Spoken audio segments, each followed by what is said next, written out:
These are the 7 basic quality tools. It is originated in Japan when the country was undergoing major quality revolutions and became a mandatory topic as part of Japanese industrial training program. These tools comprise of simple graphical and statistical techniques that were helpful in solving critical quality related issues. These tools were often referred as 7 basic tools of quality because these tools could be implemented by any person with just a very basic training in statistics and very simple to apply to solve quality related complex issues. Okay, the first of the quality tool is the Pareto chart, also called Pareto diagram and Pareto analysis. While there are two variations, with Pareto chart and comparative Pareto chart. It is a bar graph. Length of bar represents frequency of course, arranged with longest bar on the left and the shortest on the right, so that it shows which situation are more significant. When to use is when analyzing data about the frequency of problem or cause in a process, when communicating with others about our data, when analyzing broad cause by looking at specific component, and when there are many problems and you want to focus on the most significant. And the procedure is the 7. First is to decide what categories to be used as the item, and then decide the measurement, the appropriate one, the common frequency, quantity, cost, and time. Then deciding what period of time the Pareto will cover, a cycle, one work cycle, one full day, and even a week. Then collect the data, record the category of each time, and then subtotal measurement for the category each, and determine the appropriate scale for the measurement we have collect. Maximum value will be the largest subtotal from step 5. Mark the scale on the left side of the chart, then construct and label bars for each category. Place the tallest at the far left, as I mentioned earlier, and then the next tallest to its right to the smallest and smaller bar. For the step 8 and 9 are optional but quite useful for analysis and communication. I'm just gonna mention it inside the video. Step 8, you need to calculate the percentage for each category. Subtotal for the category is divided by the total for all category. Then you gonna calculate and draw cumulative sum. Add the subtotal for the first and second categories. Place a dot above the second bar indicating the sum to the sum of the subtotal for the category. As for this Pareto chart example, this is an example. Yeah. Okay, next is the histogram. A histogram is a plot that let us show frequency distribution shape of a set of continuous data. Allows inspection of data for distribution, example normal distribution, outliers, skewness, and strata. An example of histogram is shown below, like this, and these are the table, and then how to construct the histogram from a variable. First we need to set the range of an example bin and then set the frequency determined by calculating how much frequency In example 20 to 30, there are two frequency between 20 and 30, and then you're gonna put this the range of the bin.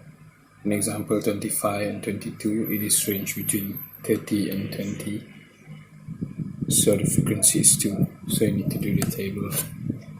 Unlike the bar chart, there are no gaps between the bars, so the example are this, no gaps, so yeah. Then you're gonna you're gonna choose the right bin width, I mean the size of length of bars, so that it might be not too small or too large. Let it be just a medium. Histograms are based on area, not height of bars. And the difference between a bar chart and histogram, the major one is histogram is to use for plotting frequency of score occurrence in a continuous data set that has been divided into class called bin. And for the bar chart, on the other hand, can be used for a great deal of other type of variable, including ordinal and nominal data set. So the next is the check sheet, also called the fact concentration diagram. It is a structure prepared form for collecting data and analyzing data. It is a generic data collection and analysis tool that can be adapted for a variety of purposes and considered one of the 7 basic quality tools. When to use it? When the data can be observed and collected repeatedly by the same person. When collecting data on frequency or pattern of event, problems, defect. When collecting data from a production process. And the procedure is first to decide the event or problem that will be observed, then developing operational definition, then decide when the data will be collected, for how long, and designing the form so it can be recorded simply by making check marks or X's or any symbol to be checked. Then label all spaces on the form. Test the check sheet for a short trial period to be sure it collects the appropriate data and is easy to use. Each time the target event or problem occurs, record the data on the check sheet. And the example is like this. As I said, it can be a wide variety of check sheet. These are just example. Okay, next is the run chart. It is a powerful, simple, easy to use process tool. It is short change as the statistical test that can be used with run chart overlook. So how to create a run chart? There are 7 steps. First is to decide the measure to be analyzed, assuming there is a reliable measurement system in place. Then gather the data, minimum of 10 data points. Draw a graph with a vertical line and a horizontal line. On the vertical line or the y-axis, draw the scale relative to the variable we are measuring. On the horizontal line or the x-axis, draw the time or sequence scale. Then calculate the mean or median, whichever the data indicates appropriate, and draw a horizontal line at that value across the graph. Plot the data in the sequence or the time order in which the data was collected. How to interpret the run chart? First, look for runs. A run is a sequence of consecutive points which all lie on the same side of the mean or median line. Mean or median can be used depending on the data. The data is symmetrical, use mean, otherwise median is better choice. A run can be a single point if both previous and subsequent points are on the opposite side of the mean or median line.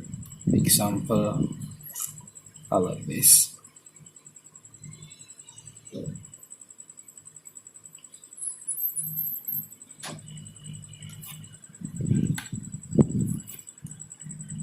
Okay.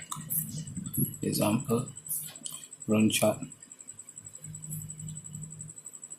Various visualization tool for it is useful in brainstorming Six Sigma DMAIC, which lists a problem to be studied, at least 4 cores to be identified.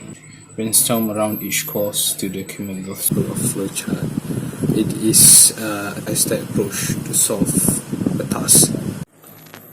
The type of flowchart are shown. First one is document flowchart, showing control over document flow through a system, and data flowchart, showing control over data flow in a system, and the system flowchart, showing control at the physical or resource level, and the program flowchart, showing controls in the program within the system. Next, the last is a scatter diagram, also called scatter plot or XY graph. The scatter diagram graph pair of numerical data, one variable on each axis, to look for a relationship between them. A variable are correlate, the point will fall along line or curve. The better the correlation, the tighter the point will arc line. How to use a scatter diagram? When having a pair numerical data, when the independent variable have multiple values for each value of independent variable, when trying to determine whether two variables are related, such as trying to identify potential cause of problem, brainstorming cause and effect using a fishbone diagram, determine objective whether a particularly cause and effect are related, and the procedure should be simple. This is the procedure. Collect pair of data when a relationship is suspect, draw graph. This we might need first before plotting the graph, and the example like this.